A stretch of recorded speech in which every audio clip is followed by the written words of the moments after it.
الو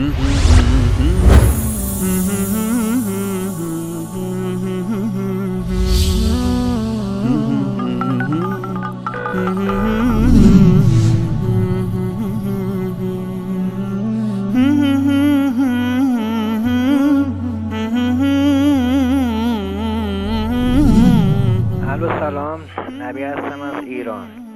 مطلبی بود میخواستم به عرض برسانم. یه چی بر سر شاخ بود و بن میبرید. سید علی خامنه‌ای رهبر شیعیان جهان گفتن نظر من به آقای احمدی نژاد نزدیکتر است. نظر مردم تنفر انتظار از دولت متقلب احمدی نژاد بود. نظر سید علی خامنه‌ای نسبت به آقای خاتمی منفی بود و بیشترین سمپاشی را بر علیه او و کابینه‌اش به عمل آورد. ولی نظر ملت ایران به خاتمی مثبت و بیشترین آرا را چسب نمود. حکومت ولایت فقیه، شما که هرچه گفتید ملت عکس آن عمل نمودند. خوب بود یک مسجد برای اهل سنت در تهران می ساختید تا ملت نسبت به جامعه اهل سنت تنفر انزجار نشان دهند. حال که یک نمازخانه را تخریب کردید، عکس العمل ملت چه بود؟ قطعا نظر ملت مساعد و باورشان به جامعه اهل سنت 100 چندان شد.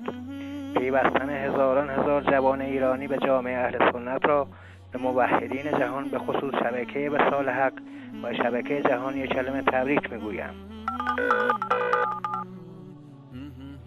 الو سلام، من رامین گودرزی هستم از ایران تماس میگیرم. لرستان علیکوت هستم. دوست عزیز، من شیعه هستم. واسه برادرای سنی احترام خاصی قائلم. از اینی که یه سری